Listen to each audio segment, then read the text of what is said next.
Okay, cool. Welcome, everybody, to our first episode of the Marist Red Fox Navy Reflections. A new podcast, hopefully, that we'll be putting together with a variety of different alumni from over the years. And we're very excited today to have two great guests with us. I'm joined today by Bob Missert, who's the president of our Alumni Rowing Association, the Red Fox Navy, with his construction in the background there.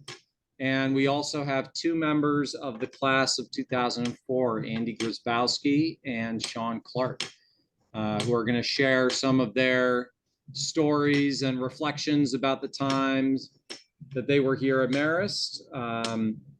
And so we're really excited to have these guys on.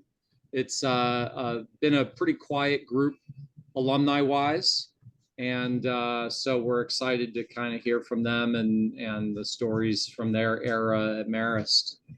So I'm going to jump off and just let you guys, I'd love Andy and Sean, if you guys just gave us like a quick background about yourselves. Where are you from? What year you graduated Marist? What was your major or your program of study? And, quickly describe, where life has taken you since then. Sounds great. Yeah. Thanks, Campbell. I appreciate you having us on, Bob, too, for coordinating such a wonderful alumni base and bringing us together in this fashion. I'm Andrew Grzybowski. I'm class of 2004 from Marist. I was a business administration major.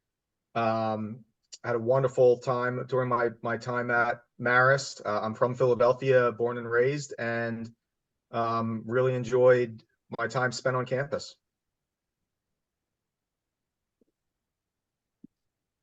What are you up to these days, Andy?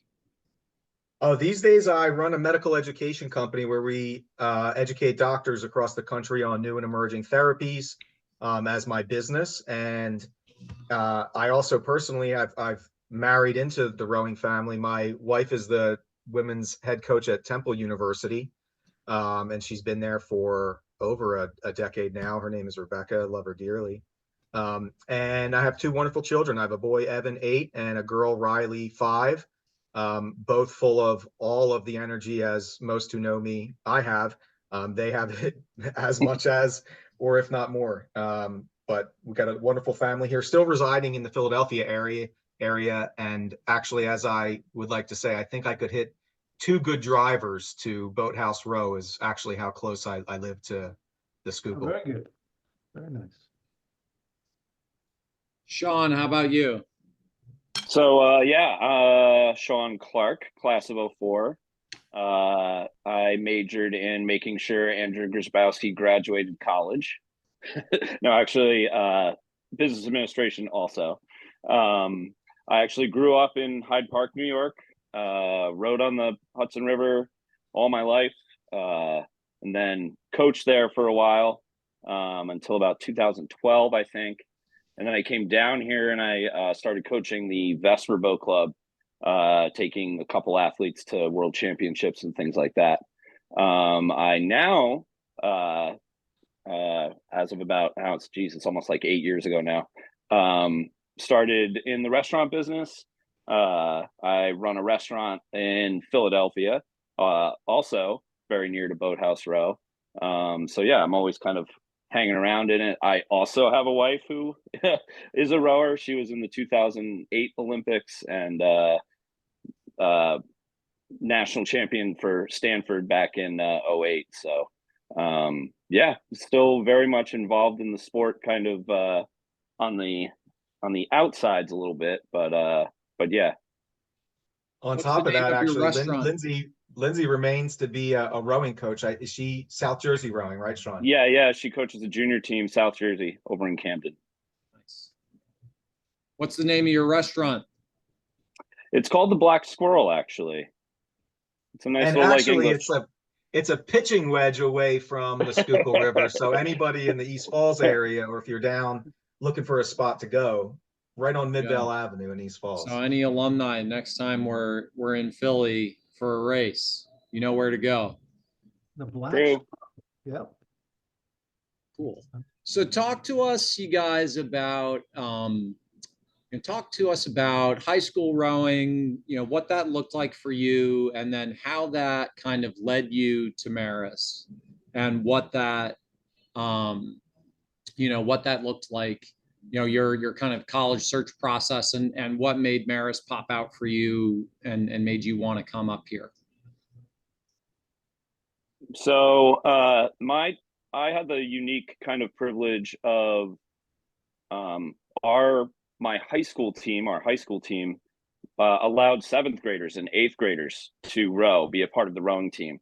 So I actually got started very young in 7th grade, and I actually started out as a coxswain, really, because at that time I'm even this big hulking mass that I am now. It started off as a very small package. So I started off coxswain, and I would say that my dislike of coxswaining became the reason that I really wanted to row. So I worked out very, very hard every day in order to make the big boys team. So I think I'm the only person to ever go from being the coxswain to the 6th seat in 1 year. But then, yeah, but our team, and we know, everybody who's rowed on that river knows, the Hudson River, that it's a wild beast.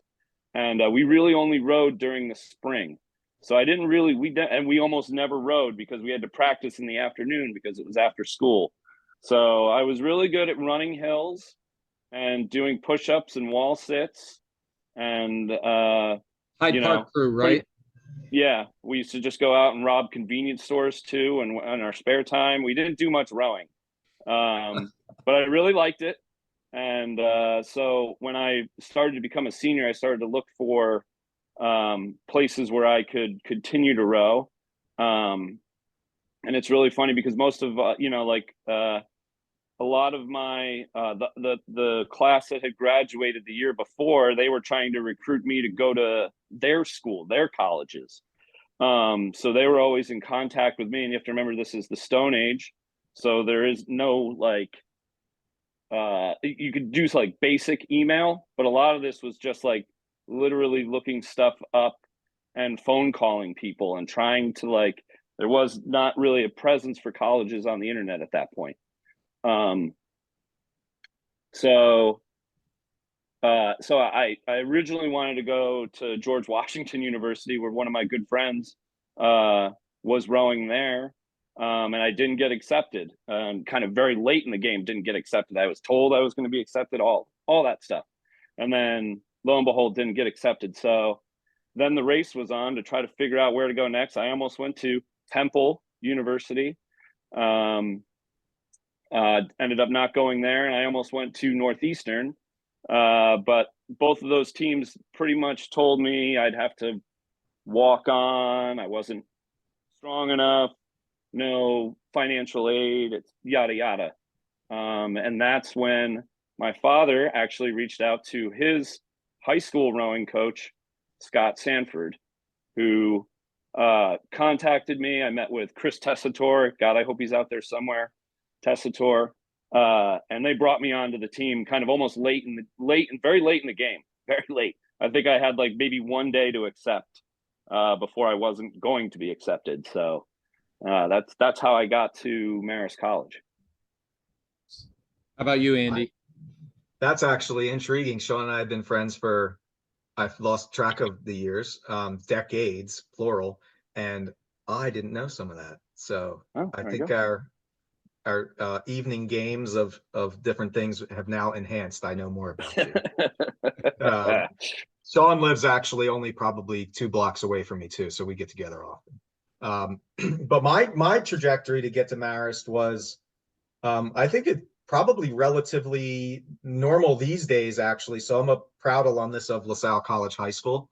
I was very lucky to be able to go there, and I did row all 4 years at LaSalle. And I do remember, and I'm glad you brought it up because I was too, very influential person in my life, Chris Tessitore, because he was working the admissions department but also the freshman crew coach at Marist. And he came physically to LaSalle High School where we had a college fair. And I legitimately walked around to different booths, looked at a lot of different schools. We visited a couple schools, and I went on a recruiting visit. I organized a recruiting visit with myself and 3 other guys from the LaSalle team where we drove up to Marist. And as soon as I stepped foot on campus, I was like, holy smokes. I mean, it called to me. You know, I'm an outdoorsy kind of guy, and I am born and raised in Philadelphia, like very proper city like kind of guy.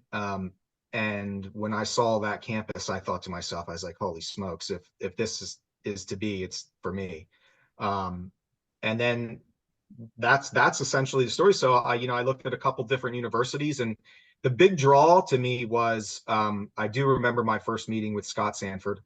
What a wonderful man he was, inspiring. I mean, so many words we can talk about Scott. That could be a whole podcast. But upon first handshake with Scott, viewing the boathouse, having the conversations, the care that Coach Sanford showed from the immediate handshake was evident. I mean, what a leader of men he was. And I'm a boy at this time. I'm actually, I think I'm 17 years old. I'm very young for my class. And to be able to just converse in the way that Scott could, we took a tour of the school, all of the different amenities that it had at the moment. The fact, I knew the Temple Boathouse. Actually, LaSalle rode out of the other side of the Temple Boathouse, and to see even what it was back then, the facility that it was, and right on the Hudson River. I mean, I'm a man of efficiency, and the walk from Mid-Rise to the boathouse, it was like, holy smokes, how many workouts a day can you get in here with very minimal ease? So it was a really wonderful time. And the college supported me very well, both academically and financially, which was great. And that ended up being the big factor for myself and my family to be able to say yes to Marist was the college's ability to provide the support that I needed to go there. Cool. So talk to me, guys, after you enrolled in Marist. What did your early years here look like? What was the what was the makeup of the team? How many guys were they? Novices? Were they recruited? What did the kind of the team look like under the hood? That's a good one. Yeah, actually, Sean, maybe you and I can bounce back and forth from this, but Sure. even as part of the recruiting process played out, that I recall even more vividly now that I'm reflecting on it during this Reflections podcast. Very nice. Nice segue. I like that. Very nice. Let me think. We had a class. It had to be, I think it was like 10 or 13. I know I was coming up with 2 big dogs from Philly, Kieran Kelly and the wonderful, beautiful John Snyder. Strongest rower I have ever rowed with in many different ways. I continue my rowing career post-college, and I've rowed with countless Olympians, and to this day, no one has moved a boat singularly the way that John Snyder has. You're welcome, John. But anyway, so that was 2 guys from there. Actually, there was a teammate of mine, very strong on the erg, a nice guy, Joe Kitchen. He was coming from LaSalle as well. So that was four, I'm not including myself in this, but 4 very good athletes from the Philadelphia area coming up there. I had heard of Sean signing late. There was supposed to be an Italian guy that was joined. I don't think he ended up doing it, but we had a guy from Dallas, Texas. Basically, a lot of our roommates, Jake Herrick from Syracuse, still to this day, very good friend of mine. Man, I'm trying to think of other guys, but who else, Sean, did we have from a recruited perspective? I think, there was, I'm trying to think of who else recruited wise. We John ended Rivali, he was from Long Island for Yeah. a little bit. Yeah, there was kind of it really was kind of a mixed bag of tricks, so to speak. Because the way that the recruiting kind of worked back then, and when I was doing recruiting too, you maybe like they had some rowing experience, but they weren't necessarily, you just took a shot with everyone, at least from the start, because you never know what someone's going to turn out to be. But those were, I think Andrew hit all of the known elements, or like guys who are like, we know what's going to happen with these guys. Whereas like, even I would even put myself in the like, oh, you know, maybe he's good, maybe he's not. We don't really know, but he has rowing experience. But you know, in those early days, you gotta take a look at everyone. So I think we probably had like, I want to say we started with almost like 30 people. That As includes the far as like walk-ons. including walk-ons. Yeah, Yeah. exactly.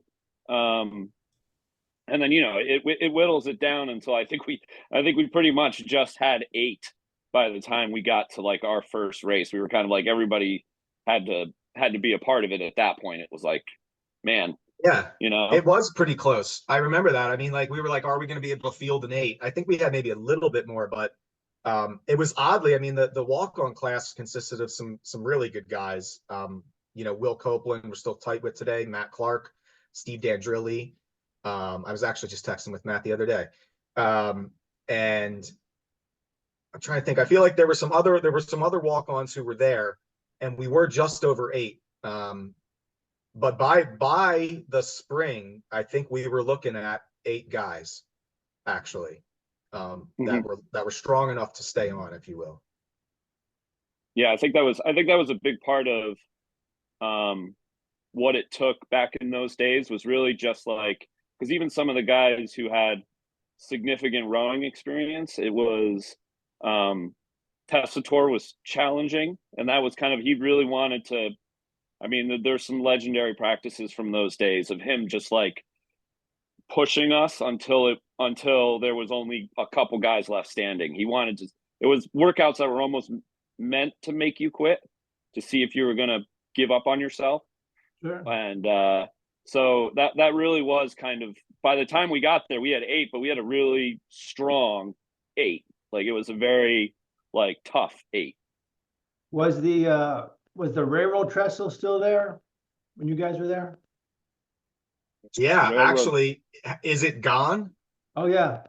No, it's so far gone that I would say 90% of people at Marist didn't even know it existed.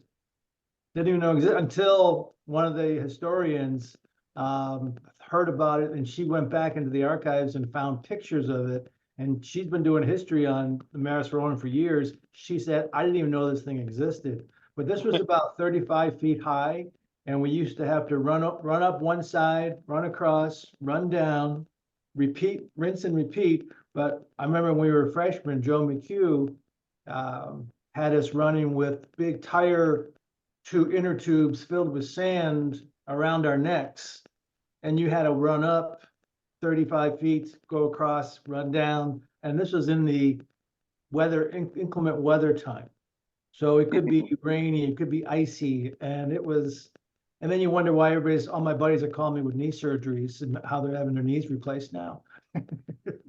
I remember, so we might not be talking about the same thing, but I do remember to this day, after practice, we would run hills.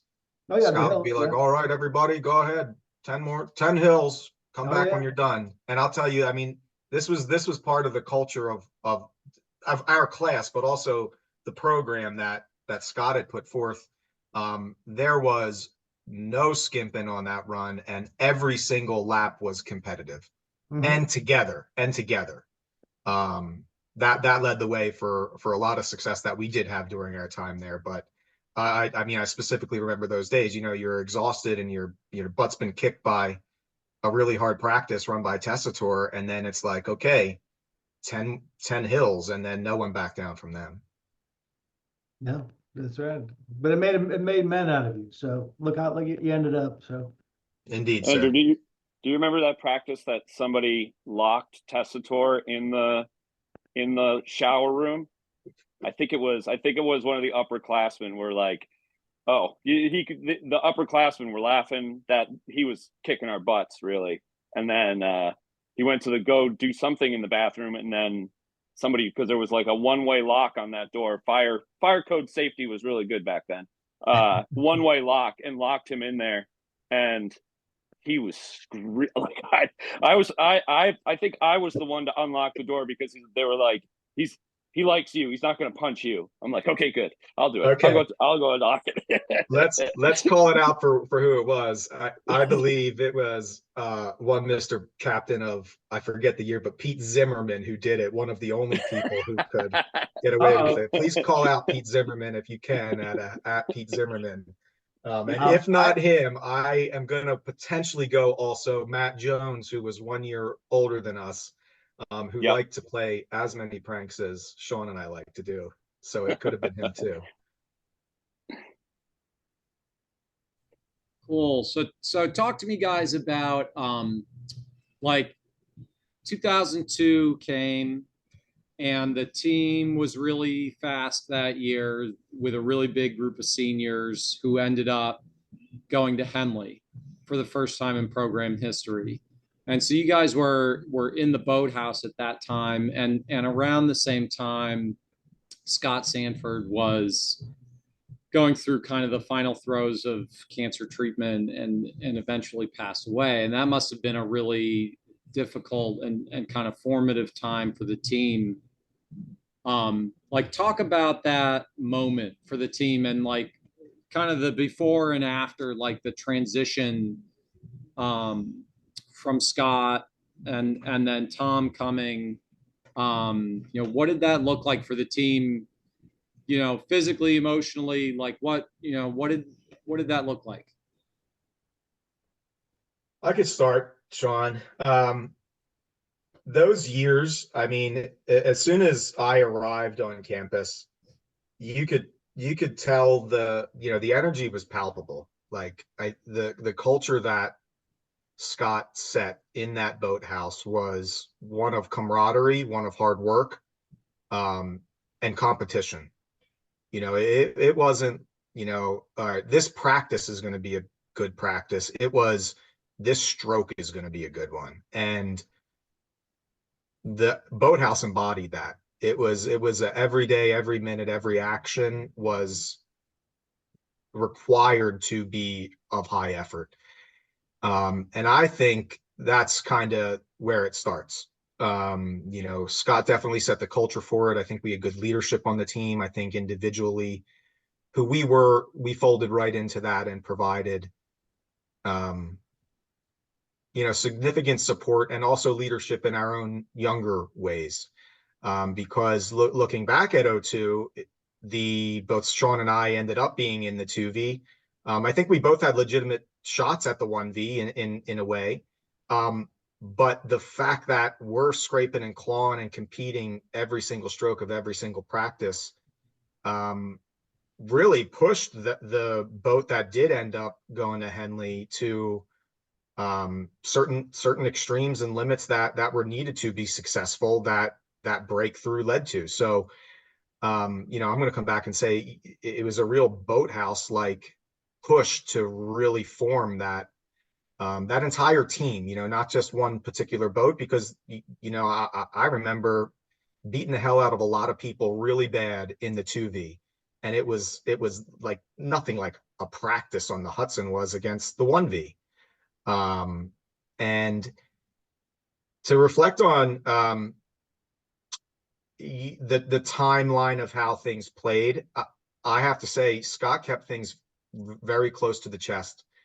I kind of remember the first time when I think he let it be known that he was having some trouble, was when his wife, Judy, it was, I forget exactly when, but maybe New York State Championships, very deep into the season. And I had seen Scott getting carted on a golf cart, just back and forth between different things. And you could tell he was like in some type of scenario with ailing health, but he really didn't show any kind of weakness by any means. I mean, especially looking back and seeing what he went through. And she had mentioned, she's like, yeah, Scott's going through some stuff right now, but he's here for you guys, and he's going to be here for you guys, and that's great. And that's the first I heard of it. It was very late in the season, and then things happened pretty quickly, soon after. And just to remark from me, a very personal remark. I mean, it's going to be tough to not get emotional about Scott, because I mean, one of the greatest men I've ever had the pleasure of getting to know. Really shaped a lot of who I am in very subtle and overt ways. And someone I aspire to be. I mean, I get to coach through my wife on occasion. The kids keep me relatively busy these days, but I learned so much from him, from so many different ways about what it takes to be a competitor and to be successful in anything that you do. That you know, I owe a sincere debt of gratitude to him and what he provided for me. And I'll pause there and let Sean reflect a little bit, actually. Yeah. I remember, we'll go back to the racing years, and that boat in particular was very strong. That they had a lot of really big, no doubt type of guys in there.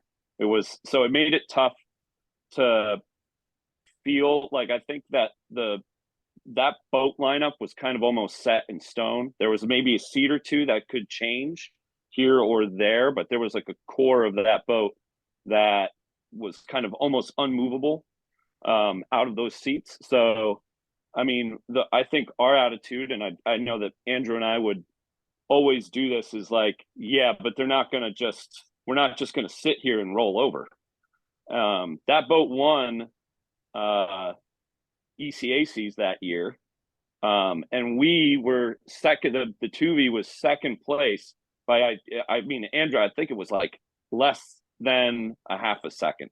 So we almost went 1-2 at ECACs. We lost Not to ECAC, Sean. That was MAC championships you're talking about. No, we won MAC championships all the time. I'm No, talking but about, it was one V, 2V. We both entered the 1V. Oh, yeah, and yeah. it was Gotcha. a close. Is that what you're talking about? Or you're talking Oh, ECAC? no, I was talking about the place that we almost went 1-2 in terms of like, yeah, we the 2V. we almost won ECACs as well. So Yeah, right. See, I don't think 1V, 2V. I don't think anybody even knows that. yeah, well, second place is not as fun to talk about. Let me throw it back, actually. Let me throw it back, because I do remember this, Sean, and you will too. So Michigan ended up winning. We drew them in the heat. They had a guy who went on to be an Olympian stroking the boat, Greg Hughes, and also Josh Brown, who I trained with down in Philly. I mean, that dude, he's as big as Frenchie. Anyway, in the heat, we were stroke for stroke until the last 200. And our coxswain, Mikey Nguyen, he wanted to go and win this race. And I could feel Sean. Sean's like, he's like, hold for a little bit. And it was the last 200 meters, probably 10 more strokes. And I could feel the boat wanting to go. I was stroking the 2V at the time. I could feel the boat wanting to go. Mike wants to go. And then I'm like, all right, Mike, now. And in the last 20 strokes, it was like we took half a length and we're like, we're going to crush these guys. And we did. We ended up beating them in the heat. But the final, it was the true throwdown, and they ended up winning by like a bow ball. So a big call out to the Michigan crew, and our 2V too, because it doesn't get talked about a lot. I mean, we were right there to almost go gold at our championship regatta that year. So that was a fun time. But Sean, I'm sorry to interrupt your flow. Yeah, no, you're good. You're on it. But yeah, another, maybe Andrew knows this or not, but I actually, in my coxswain years, one of the gigs that I had was to cox Scott Sanford's crew of old boys at the Empire State Games, which is, I think a lot of people talk about Scott and his coaching ability, which is well documented. He was also a very, very good rower. Yeah, so when he started to become sick, I mean, we all know now how devastating. We knew he had cancer. I thought 100% he was going to beat it, because he was just such a strong person, and youthful. Even though he was older, he was very youthful. But now I know that pancreatic cancer is the worst possible form of cancer to have, and he had it. And so it did come kind of, I do remember being relatively shocked that you found out about it, and we all found out, I think, that year, and he was gone just by the end of the year. It was that quick. So yeah, that was really devastating. But yeah, I think one of the great talking points about Scott is that he knew the rowing stroke, he knew workouts, but he was really instrumental in talking you through them and why you're doing them and how to emotionally approach. I think he had a big factor in helping, I think, all of us how to emotionally approach the sport, how to mentally attack the sport. Interesting. Yeah, and I would say, Sean and I have talked about what Scott's, done for us and how we approach different things. And I think, it's obviously evident because upon Scott's departure, and even actually you saw his family unit step up to show who they are. I mean, because Tom stepped right in there without missing a beat and ended up leading these programs, both the men's and the women's programs, to some heights that are very hard to reach to. So, not only did Scott provide us with the great values and work ethics that we have, but it's evident in everything that he touches. I mean, his lineage in Tom obviously has it, and for him to be the current leader of the Marist program still to this day as director is really a testament to the history that whole family has, at that Marist, and forever grateful for everything that Tom did. I mean, he really didn't miss a beat. He picked right up where his dad left off, and provided the same energy and leadership that his dad had throughout the boathouse. And I think that's just a testament to that whole strength of the family. Well, thanks for sharing that. I mean, it's important. I mean, a lot of people know of Scott, but it doesn't, they weren't there, and so they can't appreciate what you guys, went through. I do talk to a lot of alumni who did know him personally, and it's just amazing. I've yet to come across an alumni that steps out of that narrative. It's verbatim, whether you're from 67, whether you're from the 70s, 2000s.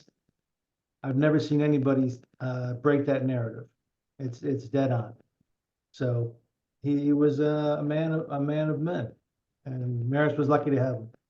Yeah, and now that I think back on it too, it's if I don't think I've ever seen as many tough grown men sob than at Scott's funeral.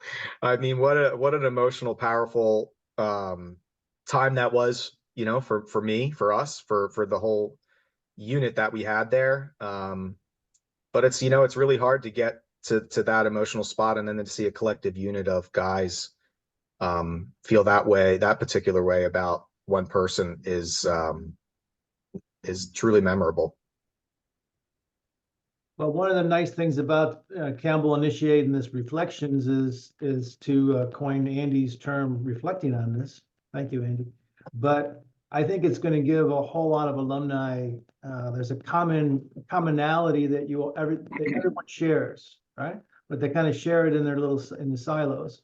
And this is an opportunity, I think people will relate to everything that you've said. They've all been down to the boathouse. They've all suffered the practices, the highs, the lows. But the nice thing about what we've been doing since Campbell came on board in 2018 with the Red Fox Navy is the total mission was bridging the old with the new, and making sure that these current athletes have the ability to, God knows what technology will be 50 years from now, but be able to sit there and share stories of everything they're going through right now. We didn't have that benefit. of somebody coming up to us say, hey guys, you know, what you're going through now is really important and you guys are going to be best friends 50 years from now. We didn't have that, but I think it's a really, really good output of our efforts. And part of our overall goal is to bring more people into this family. And it's grown considerably. Still, the upside is tremendous. But going back to the commonality theme is that when people are away from the program for a long time and they come back to the program for a reunion or regatta, or they get involved one way or another, it's the end result is always the same. They are blown away by what they see going on now with the program that Marist has under Campbell's and Josh's on the men's side. And the total program with the women have been extremely competitive, and it's a total program. And so when the kids, today's kids, then see all of the older alumni coming, let's face it, we were always known as the old drunk guys that show up and drink beers. That was the reputation that alumni had, that we had of the alumni. But it's not that way anymore. All of the people from the past decades and the current team are totally bonding together. They care about each other, and the result is shown in, we get almost 100% participation. As soon as the kids are graduating, they're talking about jumping into our group before they graduate. I'm hearing from kids when they're juniors and seniors early on how excited they are about joining us. So our efforts will continue because we want to ensure that the kids, these current group of kids in the last couple of decades, have the ability to get together like we are, and 30, 40, 50 years from now. Yeah, Bob, I want to take a moment to actually reflect and, kind of share my gratitude for what you, some other alumni, specifically also Campbell, have been able to accomplish with the Red Fox Navy. The engagement, the platform, the communication, the organization is all outstanding. And it's something that, this program hasn't had the ability in the long run to be able to get together. And finally, we now do. And it's the leadership from many of you here that have led to that. And I think that the connection that we all have through Marist rowing and what it's been in the past and the crew teams that we've all been on, we now have a platform to show our support. And I urge anyone who is listening to this to make sure that you're, included. Campbell's email can certainly be easily found. And we've got a nice little list going that Campbell sends out some wonderful updates on many different things, specifically the team. You can keep up to date with them, and different fundraising things that we're doing. I mean, there's some lofty goals in that boathouse, as there should be, as there always have been, as they'll continue to be. But without alumni support and other stakeholders that we have, including the administration now with the full funding of a head coach of the men's team that hasn't been there for, as Sean knows, a really long time, that's necessary. Just a moment of gratitude for everything that you all have accomplished to get to this point of the Red Fox Navy and what we can all do as a collective unit. Thank you. Well, you're welcome. I mean, there's a whole lot of people behind my little square here that you're looking at, and the support that I get from a lot of guys is incredible. But I also want to recognize that when we started back in 2017, one of our missions was to work more closely with the college. And I would say since that time, we've gotten tremendous support from the office of the advancement office, Sean Kaler's office, Tim Murray, the athletic department, right on the way up to Kevin Wyman. So the school has really done a really good job, great job, I should say, of working with us, recognizing what we're doing. And it's been a good relationship, but as I always tell people, we're just scratching the surface of what we can do. And I think people will when they get into the group, they'll see that, and then there really is no ceiling to what we can do. There's just so much to do. And yeah, it's a fun project. We're having fun with it. And guys like bringing Andy and Sean back into the fold is, I mean, you can't put a price tag on that, for that, but especially the inaugural reflections, this is very historic. So I want you guys to appreciate that. I'm sure this will be our worst one, and we'll get better over time. So we'll have to have you guys on in a couple years to rehash and do it the right way. I'll get my construction gone and it'll look nicer back there. So I'm just looking at all the questions we wanted to ask you guys, but we aren't made of time, and I don't want to make our episode here too long. Talk to me really quickly.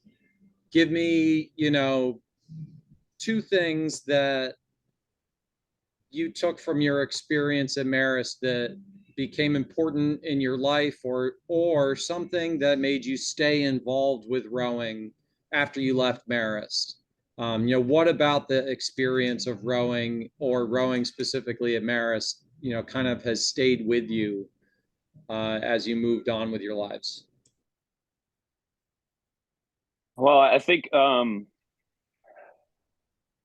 if I had to say, the number one thing that I think that I took was that hard work will pay off if you know the direction you're going. And I think that was one thing that, like, Scott really, there's all the little, like, subtle things around the boathouse, around, like, this is the way the workout's supposed to be.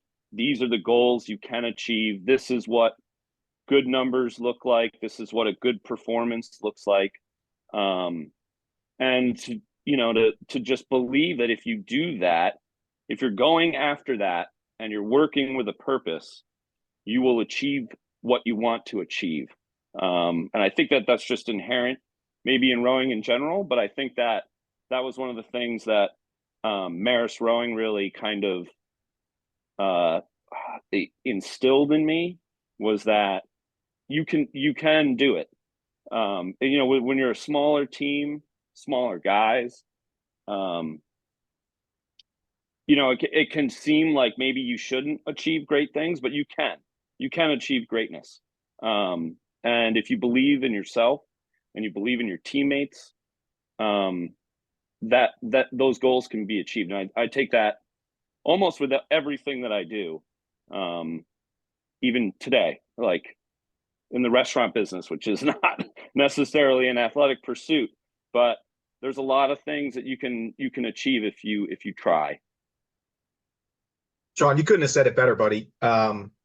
Honestly, that really embodies a lot of what I take away too. I mean, that you see a lot from rowing in general, but the work ethic that needs to go into it. But Sean really pounded it in there with having the direction for that ethic. It just wasn't going to be, show up, work hard. That was the requirement, show up, work hard. But then to have someone be able to lead it really changes the game too. And then also the belief, Sean mentioned, I mean, we had some big dogs, don't get me wrong, but a lot of us were undersized. We remain to be undersized. And Scott knew that overall against other programs, and Tom as well, that we weren't the biggest crew. And I remember specifically the motto for the 2002 season, as echoed by Scott as he would walk in the door sometimes. That would just be how he entered. And it was Giant Slayers.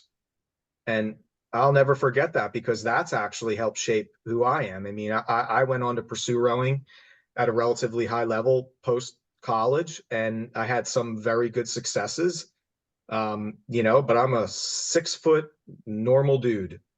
And to be able to do, I think, what I did athletically, I mean, I'm limited in my athleticism. But to be able to do what I did, it was that competitive fire and reaching for that, like that Scott inadvertently, or actually not inadvertently, purposefully put into our hearts, was Giant Slayers. Like, if you guys work hard enough and if you do things with a purpose, as Sean said, you can accomplish a lot. And that's where I am in the business world. I mean, our team has grown in the company that I own and run, and it just permeated all things that I do. It's who I am as a father. It's who I am as a business person. And there's almost no pursuit that I don't take on without the vigor that was instilled in me at Marist. Well said, both of you. I mean, I think you embody a Marist College rower.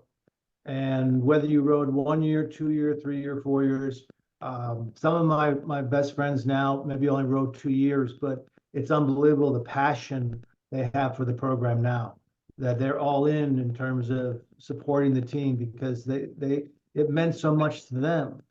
And you have to look back and say, well, but you only rode a year or 2 years. It didn't matter to them. It didn't matter. And I think both your comments are dead on, and I appreciate you sharing that with us. Yeah, I think that a Marist rower in general, I mean, everything can change. A group, that particular 4-year group, I don't know whether it was the upperclassmen above us kind of sending some of that energy down, or whether that just fell on a good audience of like our freshman class. But we were very fierce. We were I kind of run into, being in the rowing world for a very long time and seeing a lot of rowers and getting to know like what a program mentality is that it was always that like the Marist guys were always kind of the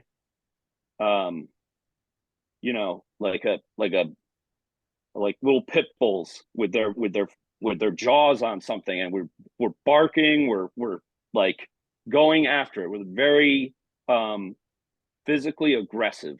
And maybe I always said it's the Hudson River, because it's such a mean fucking gnarly beast that like you have to row on that thing every day. You're going to be tough, and it kind of seeps into your brain a little bit too about being tough. So I think that was something that I always got from. I never had the amount of trash talk that would go between two boats like it would at a Marist College men's rowing practice. Well, unless it's me versus you in the single, Sean. Yeah, there we go. Sean, just to amplify your point, that trash talking still exists 50 years later. Yeah, I'm sure it does. You show up to one of our reunions and the trash talking is still going on. It's a beautiful thing. It's a beautiful thing. Do you guys, we're kind of transitioning. Do you guys, obviously you've been off on your adventures and having families and new business pursuits and things, what's something that you want to know about our program now that you don't know about, or that you're curious about, 20 years later, 15 years later? I can actually start right here and say, I feel like I know a hell of a lot, actually, thanks to you, Campbell, because your updates. I'm very, gracious to you and your time to be able to put those together and share everything with me, with us, the community that is involved. I mean, that's I think what the unity of the Red Fox Navy is doing, is that you can keep up to date with these things. And for me personally, and I'm sure Sean, I will speak for him, I mean, the pursuit of the funding for the head coach has been not attempted. We've been in pursuit of funding for the head coach for a very long time. And now that it's there, that changes the whole game, I think, from many different ways. I don't need to speak on that too much more, but that's a game changer, and I'll continue to noodle on to see if I could think up something that I do want to know, but maybe that's given Sean some time to have a good question. I mean, I've been out of the game so long now. Do you guys even still row on the water? Or is it like space? Do you put like VR headsets on and like? We have No, hover I'm just kidding. boats now. I'm just kidding. Yeah. I thought up a Uh, question, actually. I did want to mention before you guys move on that the updates Andy's talking about, if you're not getting them and you want to, please don't hesitate to email me and get your updated email on our mailing list, or you can contact Bob as well. And all of our contacts, as well as all of the alumni updates that we send out, are available on our website, rowmarist.com, which was just built this year.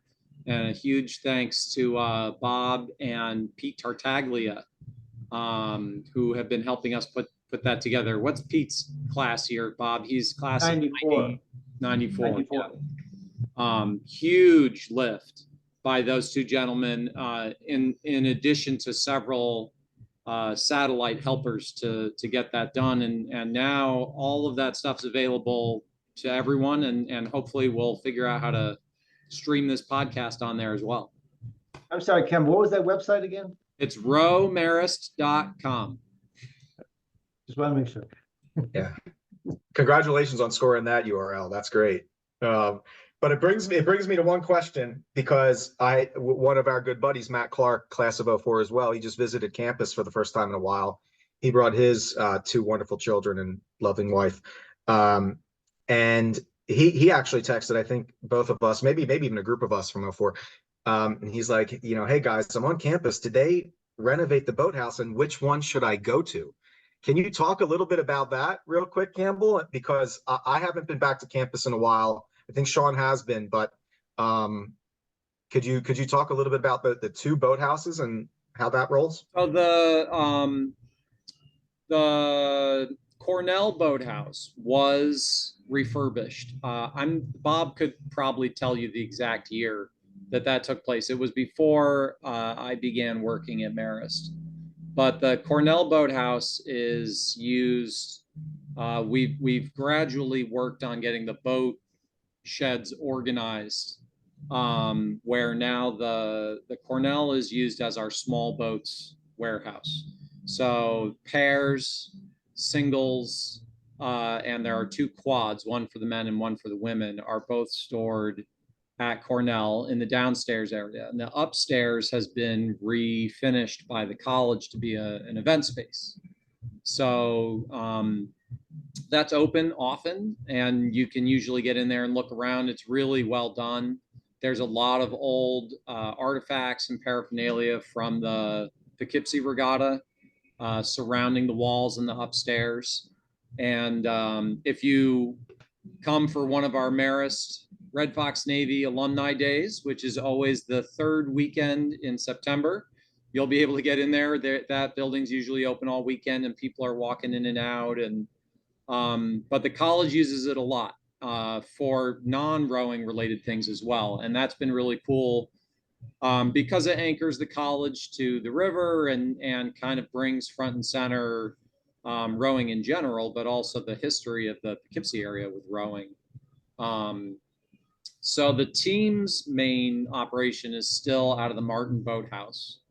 Martin has changed considerably since 2004 when you guys graduated, but the inside probably would look mostly the same.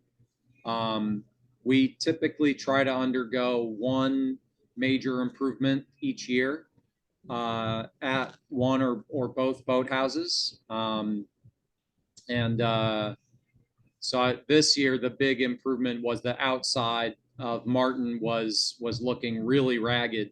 A bunch of areas that were rotting and needed to be resealed. And so the college had a contractor come in and do a bunch of work on refurbishing the exterior of the building. So I think, our facility's great. I always describe it to our recruits as we have everything we need and nothing that we don't. I think we would love eventually to get locker rooms for both teams. I think that's probably our biggest failing in the facility, but that's a longer project that I think me and Bob and some alumni leaders are just now starting to talk about. Okay, 5-10 years from now, what do we want our waterfront to look like? That's great. And I know, personally, I can't wait for the day of giving that's being coordinated and organized. I think everybody should know about that if they don't. I mean, if we're catching any new alumni, Campbell and the team have really put together a really nice platform, make it easy to give back monetarily to the program. And I've shown my support over the past couple of years, as has Sean, in many different ways.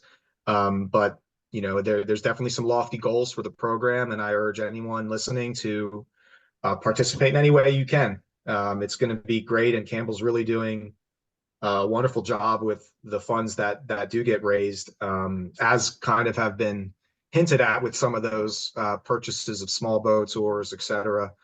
Needs for the program. So everyone, give what you can, get involved. We're really looking forward to growing the alumni base and providing good sustainability for the Marist crew program for a really long time. Yeah, March 20th is our giving day this year, and we're extremely excited that for the first time, the rest of the athletics department is going to be joining us in having a common giving day, and there will be significant internal competition between the teams, which is going to be really fun and really exciting. It's something that a lot of our competitor teams have.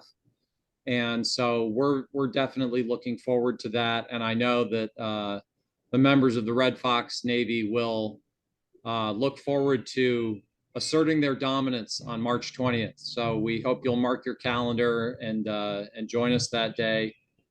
All right, before we go, I was going to say that annual giving day is actually Marist College wide. So the athletic department is part of it, and as we're part of the athletic department, but the first annual day of giving is actually going to be covering campus wide. So it's going to be a really, really big deal.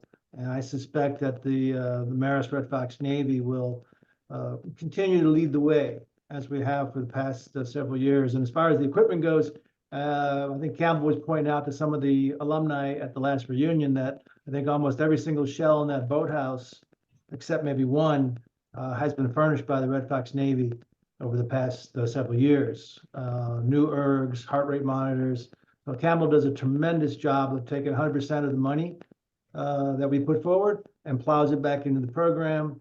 And it's been really, really successful. And I think the head coaching thing goes beyond any kind of question that was a huge, huge part of our success last year. And it's paying off in recruiting. Campbell's recruiting efforts are far and away at this point in time of the year, further ahead than any year in past years. And those results will show. Special shout out to the 4 alumni 8s we had at the Head of the Charles this past year. That was a big, big deal. 4 alumni 8s were racing in the Head of the Charles, from our young guns to our, what do we call it, the Crypt Keepers 8. Guys in their 70s got together and made it down the entire course and had a great time. We're looking to expand 4 8s to 6 8s next year, but it's just a statement on since Campbell's been there and been willing to work with us, and then the college working really well with us. The end result is paying off. It's a lot of fun, and as I said, we're just scratching the surface, and we look forward to seeing a whole lot of new faces. Yeah, Bob, I want to interject there too and see. I mean, Sean, Coach Clarke, actually, I mean, he was head coach there for a while, doing it almost pro bono. But what a real big sacrifice he did to lead that program for so long. And I'd like to personally put a reach out to any rower that rode under Coach Clarke to, join the Red Fox Navy and, activate themselves to really dig in and support what has come after them. I mean, Sean really did a wonderful job for a really long time. And that's a group of guys that I think can relate to some of the stories that I'm sure Sean could talk to these days, but it would be great to have them join in. I'm sure, I know many of them already are, but awareness is huge. So I just want to call out that specific group particularly. Thank you. Yeah, I think it's Go ahead. really important, with these, with the way that the program is being funded now versus the difference from the past is that, the one thing that I can speak to personally is that there was so much of my time and energy that was not as well spent on the team that I was coaching, because I had to repaint the exterior of the boathouse. I had to do cobble shoes back together. I had to, rehandle oars. I had to do all of these sorts of little things that put bodies on the water each day, but they're not necessarily just getting bodies on the water is not enough. And now that we can kind of have better equipment, Campbell can spend more time because he's now fully covered by the college. He doesn't have to have another job or spend his effort elsewhere. He can spend more time on the crew. And it's up to us as alumni to give him the tools that he needs to make our boys faster. And now that it's moving this way, a lot of these dollars can be spent very wisely, and Campbell's doing a great job of it. Yeah, and I think the dollars invested, we know, are well invested and the results are there. But from an alumni standpoint, I struggle to put a dollar figure on the human connection value that's happening over the last 8 years when these alumni get together and the older alumni are hanging out with the younger alumni. You can't put a dollar figure on that human connection, and it's just a great thing to see, and one thing feeds off of the other, and we're just looking to say, well, this is really good, why don't we make it great? And that's what we're doing. So we're taking it to the next level. We want to be the gold standard when it comes to alumni organizations, rowing organizations across the country. I've spoken to some other people, and we actually do a really good job. So I appreciate your guys' efforts, and look forward to working with you guys as well as a whole bunch of other guys too. Thanks, you guys. Means a lot having your support. Before we let you go, I was talking to our current athletes this morning, many of whom were born the year that you graduated, so that'll make you feel nice and young. And I was asking them for some good questions for our interview, and so you guys can answer these really quick. Yeah, I love this idea. One of them was they want to know, what was your favorite building on campus when you were here, or your favorite dorm? Ooh. Favorite building, McCann. First time I ever had access to like a weight room like that. And Sean spent double the amount of time in there as I did, but my muscles got bigger than his.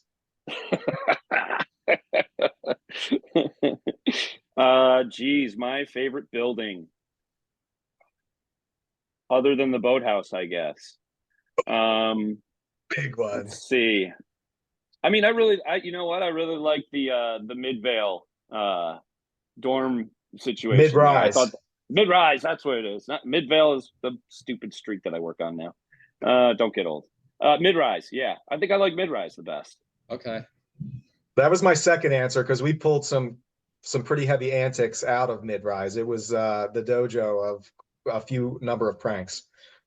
Well, I'm glad I didn't have to clarify that Frank's was not part of the Marist campus. That was not a qualified answer from either of you.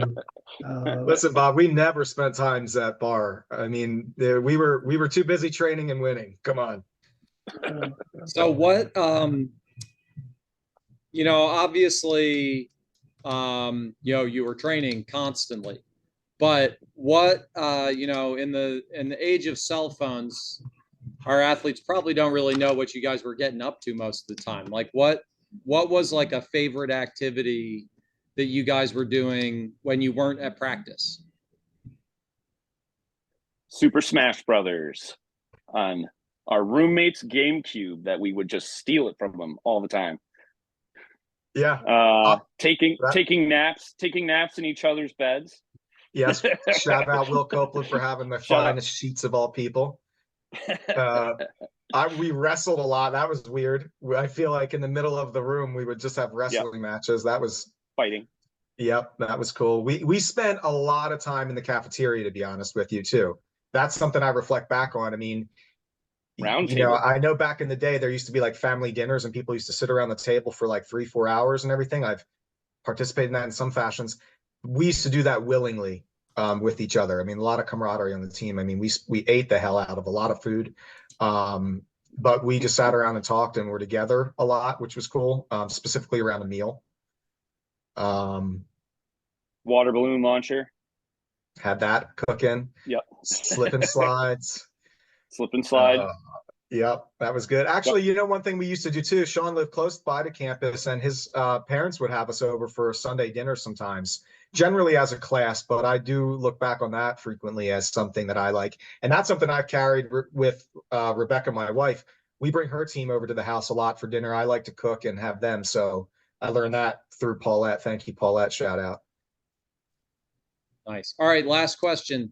We want one story of either some way that you got written up by security or some sort of silly hijinks that you got into that was like a really funny incident that took place here on campus. And you're past the statute of limitations, I believe, in New York is 7 years. Oh my God. Nothing illegal, please. God.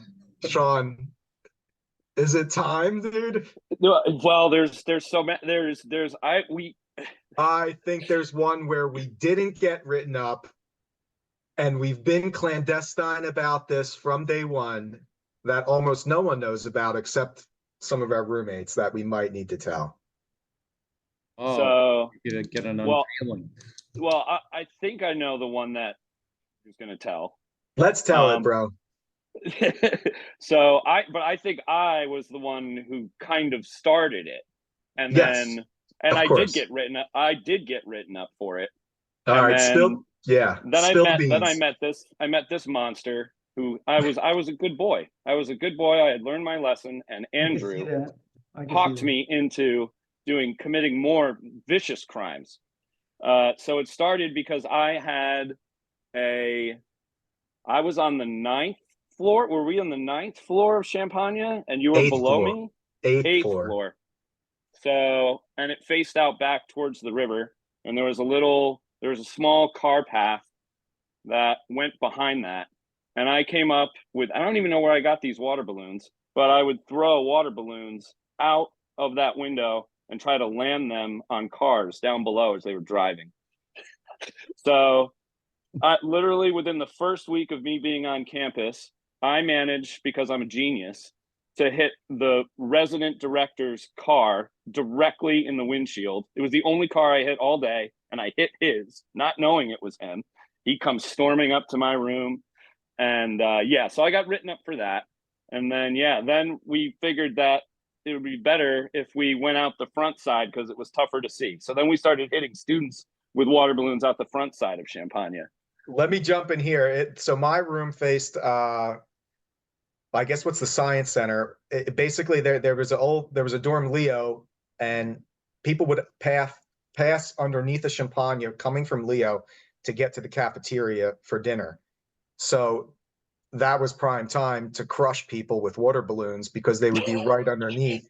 And it became such a big thing that the RAs staked out one night, all like basically looking up to see if they could find the particular room. And now my room was lucky enough, they had screws in the windows, but my screen slid back and forth. So it was great. So I would be low and Sean would be high, and we would wait for people to pass right underneath along the walkway. And then we would nail them with a water balloon. We'd close the thing, the lights would be off, and we wouldn't move for like 5 minutes just in case people were looking and trying to catch us. And one night, right before MAC championships, as a matter of fact, they found our room and they came knocking on the door. Thankfully, my roommate wasn't home. I told Sean, I go, get in your underwear. We took our clothes off real quick. And it was like 9 o'clock at night too. So all the lights were off too. So I answer the door. I press my hands in my eyes and I open it up and the light's coming in. And I'm like, and I'm also in my underwear. And I'm like, what's going on? And they're like, you guys have been throwing water balloons and everything. And whoa, what are you talking about? No That's way. not us. I was like, listen, also, we're asleep in here. Sean, wake up. And he's like, what? And I'm like, listen, we've got MAC championships tomorrow. We're not messing around with water balloons. Obviously not. We've got to go win one of the hardest rowing regattas there is on this side of the Mississippi. Like, what, you got to please leave us alone. And they believed us in that moment. Somehow we got out of it. And then the only other person that we told outside of our close circle of friends, maybe some other dudes on the rowing team, like 2 years later, I started dating a girl and somehow we ended up telling this story and she hit me right across the face and she goes, that was you? And we ended up nailing her one night with, I think it was some shaving cream and water all mixed together. Okay. It's out. The cat's out of the bag. If you're listening to this and you're from Marist College in that time frame, I don't apologize, but it was fun. All right, there you have it. Incoming class of 28 guys. If you end up in champ, don't take any ideas from these guys. Yes, please don't. Campbell's gonna have to come up with a disclaimer for the front of this video. Oh, geez, this could be a whole podcast. We do not endorse any of this. We could tell you the one time when we pranked Scott Sanford inadvertently. That's for another story, but we all learned a lesson that day. I think there's a whole series of podcasts that we could do going back several decades. And I know some of my buddies who are watching this, who will be watching this, will be shaking their heads, just itching to get on one of these things. So we'll have to be judicious as to who we let on. Definitely.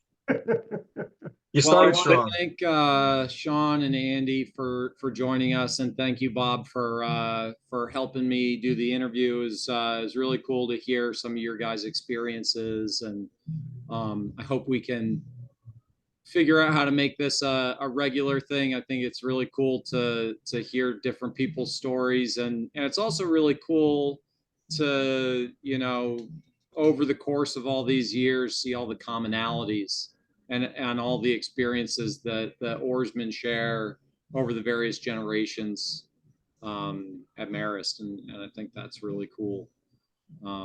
Thank you both for your service to the program, and Bob as well. We'll keep it going. Thanks, guys. Thank you, guys. Yeah, Thank great you. work that you guys are doing. Much appreciated. Yeah, have a good rest of your winter, and hopefully we'll see you guys at some point in the spring. Yeah, you got it, Right Campbell. on. Go Marist. All righty, Okay, go Red guys. Foxes. Take care, Go guys. Foxes. Good luck. Thanks, guys.